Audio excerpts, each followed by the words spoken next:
Hello friends, आज हम देखेंगे चैप्टर 13 जैवड़ू के बहुत ज़्यादा ही मोस्ट इंपॉर्टेंट क्वेश्चन। भाई ये 6 नंबर का एग्जाम में जैवड़ू चैप्टर से आता है। तो 70 में 70 नंबर लाने से इस बार आपको कोई नहीं रोक सकता, क्योंकि हम बहुत ही अच्छे से तैयारी करेंगे। ठीक है, मोस्ट इंपॉर्टेंट क्वेश्चन देखेंगे आपके तो जैवड़ू चैप्टर के। ठीक है, 6 नंबर का इससे पूछे जाते हैं क्वेश्चन। तो क्वेश्चन जो है बहुत ही इंपॉर्टेंट है। तो चलो देख सकते हो, जैसे पहला क्वेश्चन आप देख सकते हो कि कार्बोहाइड्रेट क्या होते हैं, इनको आपको परिभाषित करना है। ठीक है, ये क्वेश्चन बहुत बार ही एग्जाम में पूछा गया है, तो इस बार भी पूछा जा सकता है। तो इंपॉर्टेंट क्वेश्चन है, तो इस क्वेश्चन को हम देखेंगे। तो चलो बात करते हैं कार्बोहाइड्रेट होते क्या है। ठीक है, कार्बोहाइड्रेट होते क्या है। तो देखो, कार्बोहाइड्रेट वे पदार्थ जिनके जल अपघटन से पॉलीहाइड्रॉक्सी एल्डिहाइड या पॉलीहाइड्रॉक्सी प्राप्त होते हैं। ठीक है, पॉलीहाइड्रॉक्सी एल्डिहाइड या पॉलीहाइड्रॉक्सी कीटोन प्राप्त होते हैं। क्या कहलाते हैं भैया? कार्बोहाइड्रेट कहलाते हैं। देख सकते हो, सीओ समूह कीटोन हो गया, सीएचओ समूह एल्डिहाइड हो गया। ठीक है, तो पॉलीहाइड्रॉक्सी एल्डिहाइड या पॉलीहाइड्रॉक्सी कीटोन प्राप्त होते हैं जल अपघटन से।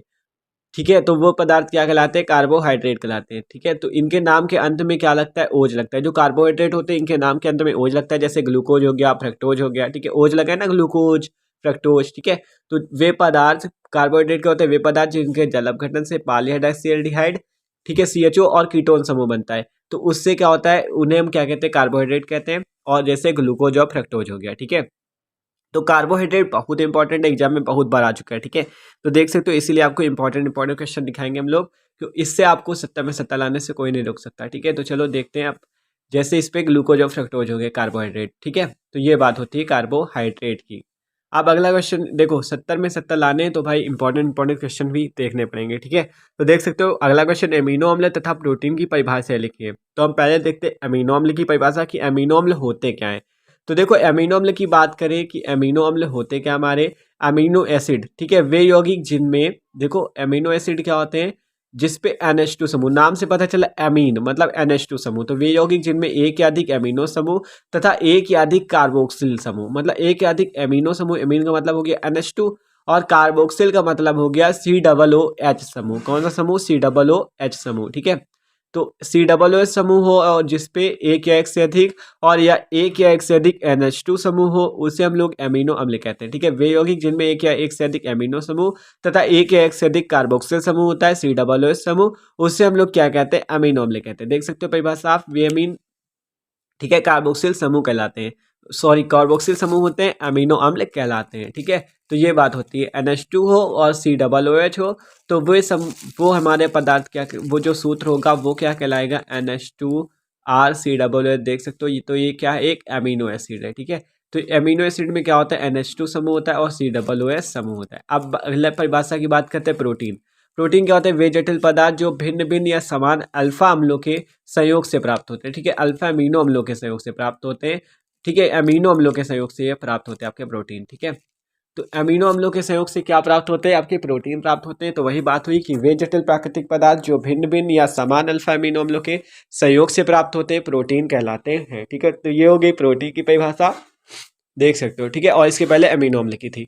आप मोस्ट इंपॉर्टेंट क्वेश्चन देखते हैं, डीएनए तथा आरएनए में अंतर, जो कि भाई ज्यादातर हर साल एग्जाम में आता है। ठीक है, डीएनए और आरएनए में अंतर, तो इस बार भी आने के चांसेज है। तो देखो देखते हैं डीएनए, जैसे बात है डीएनए की, तो डीएनए में डीऑक्सीराइबोज शर्करा होती है और आरएनए में जो होती है, देखो डीएनए की बात करें तो इसके नाम से पता चलता है क्या, इसके नाम से पता चलता है कि डीऑक्सीराइबोज। आरएनए में देखो देख सकते हो, नाम से मतलब डीऑक्सीराइबोज न्यूक्लिक एसिड इसका नाम होता है, और आरएनए का राइबोज न्यूक्लिक एसिड। तो उसी से क्या पता चलता है, जैसे नाम से ही पता चल रहा है, डीएनए है मतलब डीऑक्सीराइबोज शर्करा होगी और आरएनए में राइबोज शर्करा होगी। ठीक है, आरएनए में क्या होगा? राइबोज शर्करा और डीऑक्सीराइबोज डीएनए में। ठीक है, तो ये बात होता है इसका पहला अंतर कि डीऑक्सीराइबोज शर्करा और आरएनए में राइबोज शर्करा। और बात करें डीएनए की, तो ये केंद्रक में पाए जाने वाले क्रोमोसोम गुणसूत्र में पाया जाता है डीएनए। आरएनए की बात करें, यह मुख्यतः कोशिका द्रव्य साइटोप्लाज्म में पाया जाता है। कहाँ पाया जाता है? कोशिका द्रव्य साइटोप्लाज्म में। अगला अंतर देख सकते हो डीएनए का कि इसकी द्विकुंडलित संरचना होती है और आरएनए की एक सूत्री कुंडली संरचना होती है। आरएनए की क्या होती है? डीएनए में क्या होता है? द्विकुंडलित संरचना और आरएनए में एक सूत्री कुंडली संरचना होती है। ठीक है, देख सकते हो आप। और डीएनए आनुवांशिक गुणों के स्थानांतरण में भूमिका निभाता है। आनुवांशिक गुण जैसे आपके मतलब पापा से आप पे आ गए, ठीक है, तो इस तरह से ये आनुवांशिक गुण होते हैं।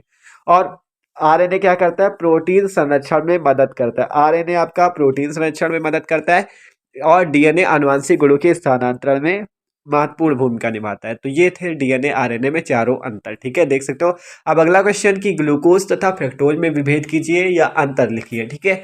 तो हम ग्लूकोज और फ्रक्टोज में भी अंतर देखेंगे। देखो बात करें ग्लूकोज को, इसके अंगूर की शर्करा के नाम से भी जाना जाता है, इसे अंगूर की शर्करा के नाम से भी जाना जाता है ग्लूकोज को आपके, ठीक है। और फ्रक्टोज की बात करें, इसे फलों की चीनी के नाम से जाना जाता है। फ्रक्टोज को फलों की चीनी और ग्लूकोज को अंगूर की शर्करा के नाम से भी जाना जाता है, देख सकते हो, फलों की चीनी और ग्लूकोज अंगूर की शर्करा के नाम से, ठीक है। अगला अंतर, यह 6 सदस्यीय वलय, ग्लूकोज क्या है 6 सदस्य, मतलब इसमें 6 सदस्य होते हैं वलय में, ठीक है। और फ्रक्टोज में 5 सदस्य होते हैं, किसमें, वलय में, ठीक है, वलय की बात हो रही है।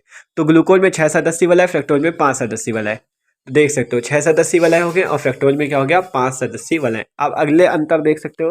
अगला अंतर है कि यह शरीर के लिए उपयुक्त ऊर्जा स्रोत नहीं है, ऊर्जा स्रोत है, मतलब ग्लूकोज जो है शरीर के लिए, हमारे बॉडी के लिए उपयुक्त ऊर्जा स्रोत है, एक ऊर्जा का स्रोत है ये, ठीक है, ग्लूकोज।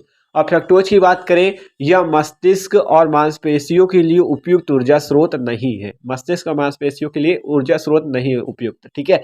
और ग्लूकोज था, ठीक है। अब बात करें ग्लूकोज की, तो ये कम लिपोजेनिक होता है, और फ्रक्टोज की बात करें तो ये अधिक लिपोजेनिक होता है। ये क्या होता है, अधिक लिपोजेनिक। और ग्लूकोज की बात करें, कम वसा का उत्पादन करता है, और फ्रक्टोज अधिक वसा का उत्पादन करता है। तो देख सकते हो ये थे ग्लूकोज और फ्रक्टोज में अंतर। अगला क्वेश्चन देखो, कह रहा है मोनोसैकेराइड क्या होते हैं। मोनोसैकेराइड क्या होते हैं, तो देखो वे कार्बोहाइड्रेट जो छोटे अणुओं में जल में अपघटित नहीं हो पाते, उन्हें हम मोनोसैकेराइड कहते हैं। जल में क्या होते हैं, अपघटित नहीं हो पाते, तो वे मोनोसैकेराइड कहलाते हैं। तो वे कार्बोहाइड्रेट जो छोटे अणुओं में जल में नहीं अपघटित होते, उन्हें हम लोग मोनोसैकेराइड कहते हैं। तो ये भाई थे मोस्ट इंपॉर्टेंट क्वेश्चन केमिस्ट्री के, 6 नंबर का आता है जैव अणु से आपका, ठीक है। तो इसलिए हमने बता दिए। तो भाई वीडियो अच्छा लगा हो तो प्लीज लाइक भी कर देना, 70 में 70 नंबर लाने से आपको कोई नहीं रोक सकता, ठीक है। तो okay, thanks for watching this video.